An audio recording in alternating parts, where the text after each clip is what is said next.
The chair for this. I'll address that, because I was there when it happened. Okay. Oh, shit. Yeah, and I looked at my buddy who I was working with and thought, oh, that was a bad, bad joke. But everybody in the room got that it was a tongue-in-cheek reference to the current law in Washington State. And my question for you is, you have all this outrage that somebody could possibly suggest that a man follow a woman into her bathroom, because that is such a violation of women, when the reality is that the current law in Washington State allows that. Where is the outrage over that? Where is the outrage over the actual law that says anything goes? Where it is obvious that one person made a bad joke saying, isn't this preposterous? Isn't this absolutely ludicrous that this could happen? And he's making a tongue-in-cheek reference that everybody knew that was a joke. It was a bad one. It wasn't good. Okay, it was not a good joke. But you're upset with him for violating women when women right now are being violated because we have no choice and no voice, and every single man who wants to go in and harm women can now. Because guess what? When I was asking how this was going to unveil at the Y, I said, when am I allowed to name my harm now? Because before, as a survivor, I could go ahead and I could say, hey, my red flag is up because there's somebody who appears to be a male in my locker. But I can't do that anymore because I can get sued. So at what point am I allowed to say something? Is it when he starts undressing? Well, no, because obviously trans people need to be undressing too. And I asked specifically, it's my mic now, I asked, what if he has an erection in the shower next to me? Is that when I'm allowed to name my harm? And do you know what I was told? I was told, no, because sometimes the warm water can do that. Are you looking at the shower? So, yeah, because open showers. Have you gone to the Y? There's one right here. So you can go in there. So basically, I'm not allowed to say anything, even if there's somebody who is in a state of arousal next to me in the shower. What statement does that make to women? I'm a woman. That is not okay. It's just not. And I'm not going to put up with it. Milwaukee's not going to put up with it. Oregon's not going to put up with it. LA's not going to put up with it. We're not going to. That's not acceptable. We have to do better than that. We have to. I'm really sorry about what happened. Lesbians do pretty much know better. We don't look at women as sex objects. Yeah.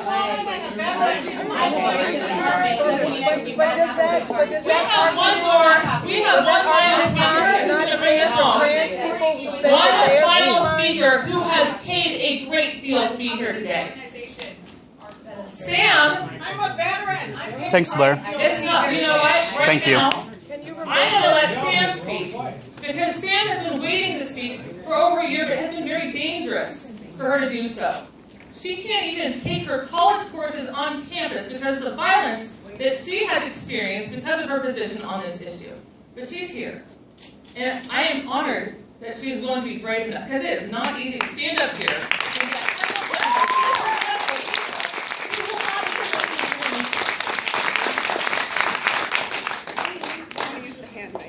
Right there. There's one right there on the hi. Okay, so I'm not going to stand behind that either. And I know a lot of you might be angry at what I have to say, and I want to, request that you let me say it. I'm very happy to answer comments or questions you have after, but I need to get this out, and I'm nervous to do that. So I want to begin by saying I'm so honored to be in the room with all of these women because I know how much they've given up to be honest and to seek out.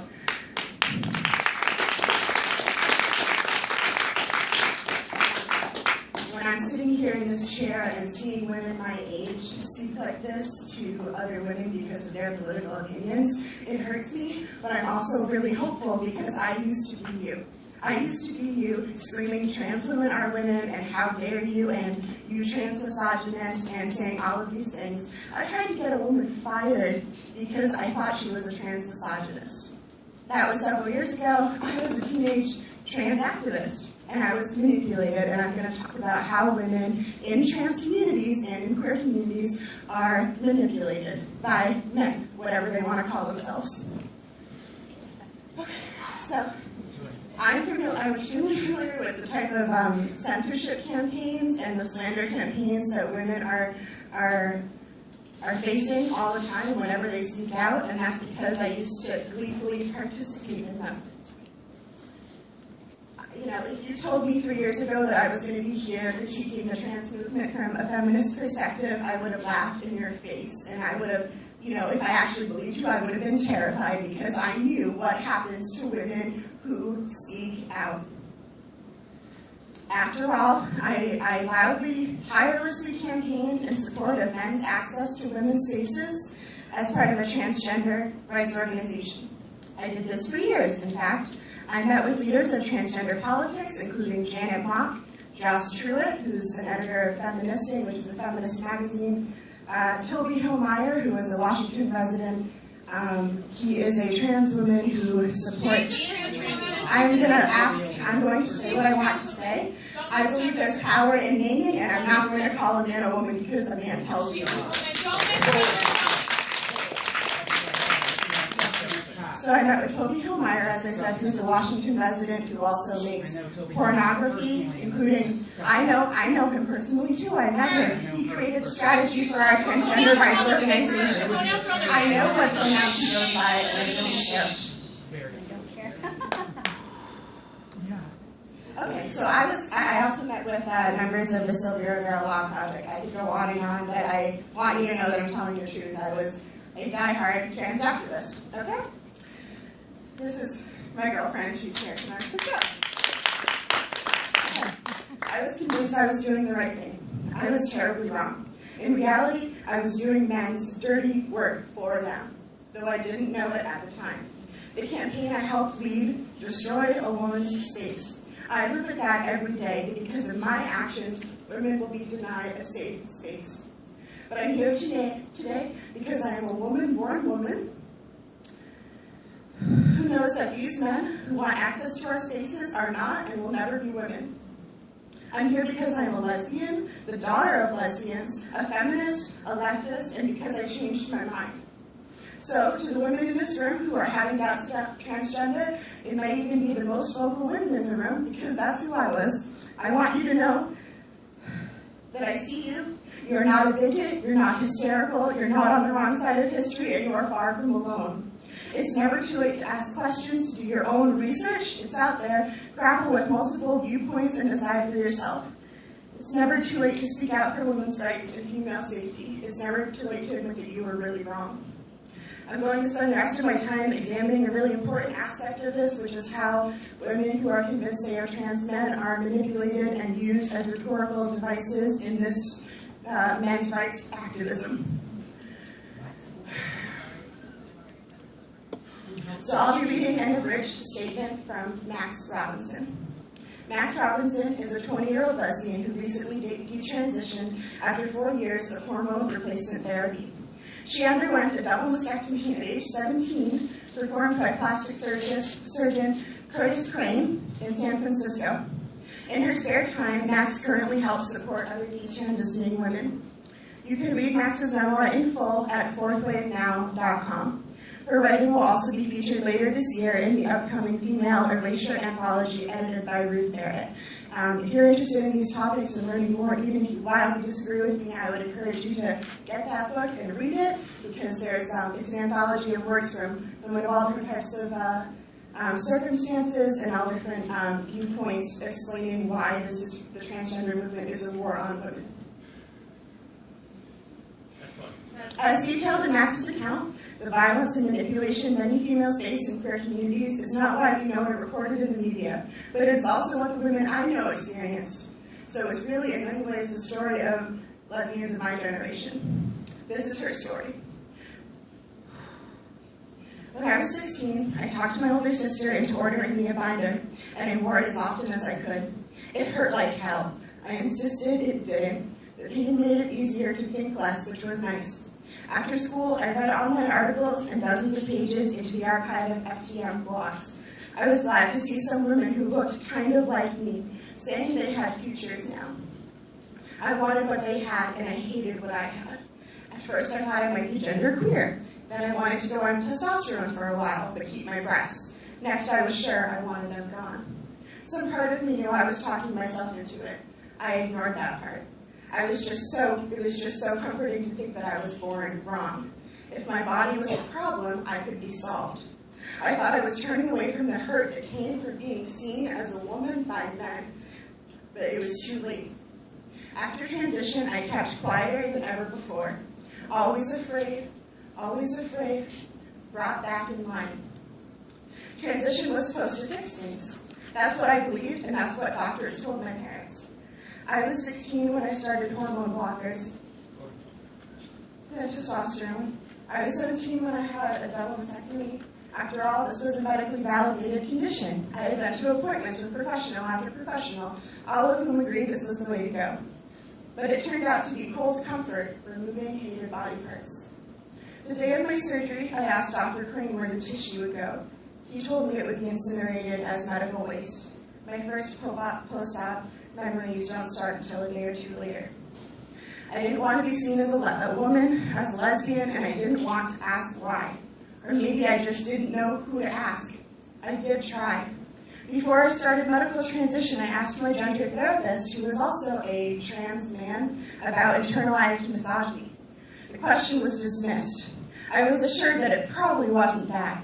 I got a letter for hormone replacement therapy and later for top surgery. I was grateful. I didn't know it was okay to be a lesbian with what we call gender dysphoria, that I could survive this way. I was almost 20 when I stopped hormones. A while later, I stopped understanding myself as a trans man.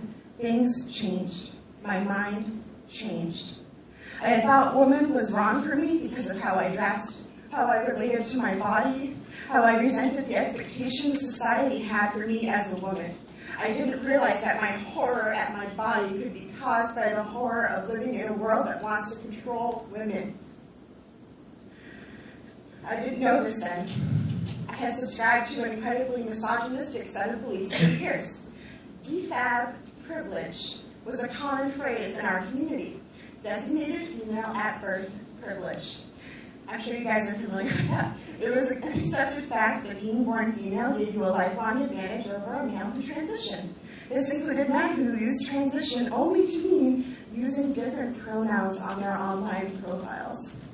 We believed that as DFABs or females, we needed to shut up about our petty problems. We genuinely believed some off-the-wall garbage, like that it's wrong and evil to not be attracted to penises. Google the cotton ceiling if you don't believe me. At the time, none of this seemed outrageous or strange to me. It felt pretty intuitive.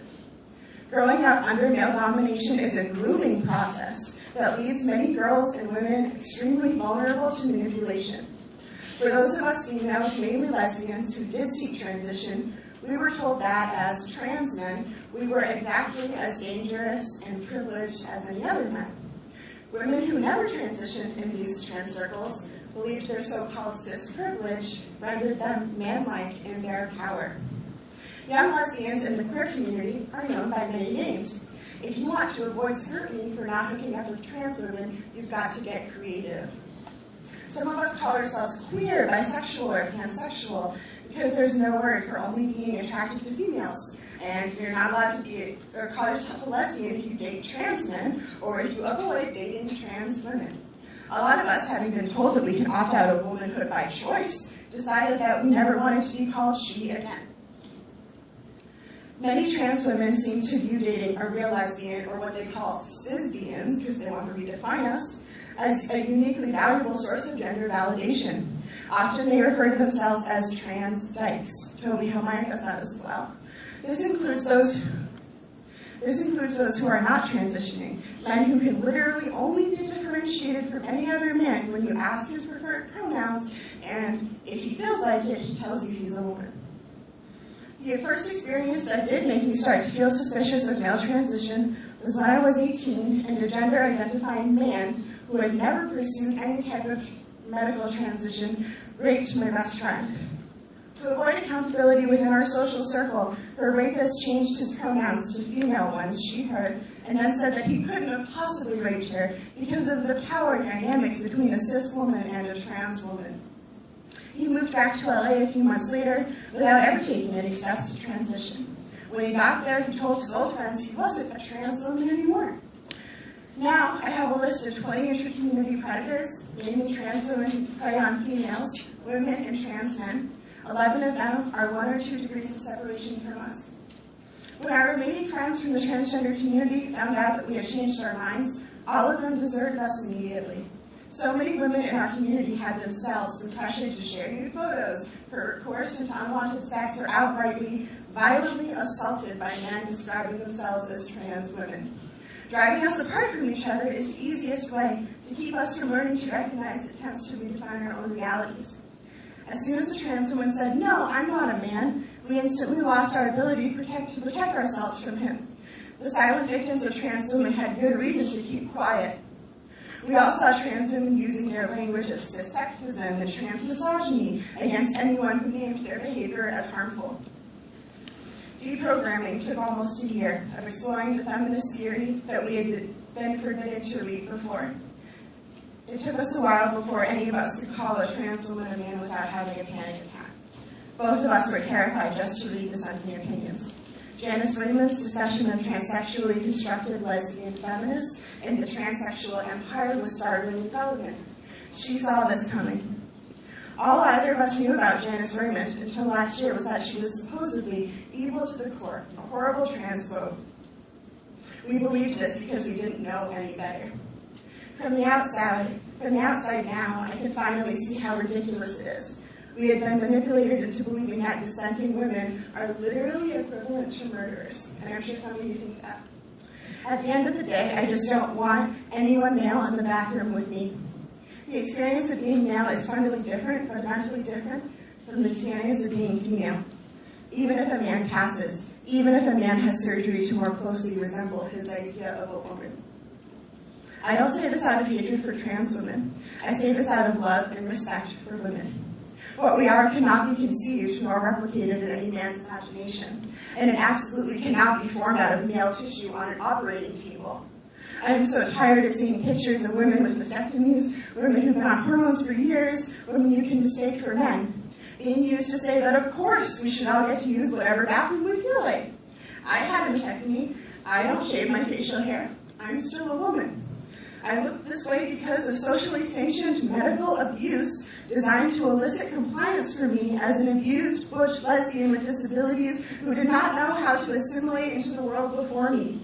Every woman who seeks drastic medical treatment to somehow correct her femaleness has a lot of very compelling reasons for believing that was her best option at the time.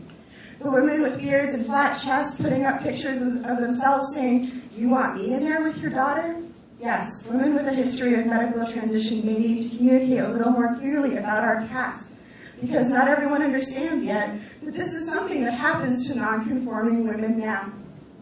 But fuck the idea that men on hormones like the ones who sexually abused my girlfriend are more entitled to female spaces than women who are visually identifiable as victims of the medical industrial complex, the male-run medical industrial complex.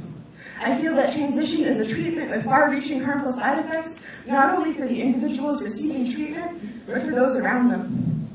Lesbians who see their sisters disappearing are more likely to try to erase themselves. Lesbians who are forced to welcome men into their spaces will never be able to see or understand the value of female-only space, never having actually experienced it. Gender identity crises are very real to the individuals experiencing them, myself included. But this energetic drive towards change is not best spent reforming ourselves into people who can assimilate into the world men have built. I have so much empathy for other women who believe transition was their best choice. I lived that. But the fact is, loving a woman does not automatically mean agreeing with her. I believe that all of us deserve better. I'm grateful that I learned it was okay to exist as I am. My body has known tragedies, but my body is not a tragedy. I'm grateful for all of the incredible women I've connected with who are on the other side of transgender identities now. Transition doesn't have to be forever. More and more of us are waking up, each with her own story. We question and we disagree with people who think of us as enemies and with each other. We learn. Together we are moving forward. I just want to say that if anyone wants to talk to me about this, or wants to get in touch with women who are detransitioning, there are many supports that we're creating ourselves now to help, and so I'm here to talk. And I can also take questions.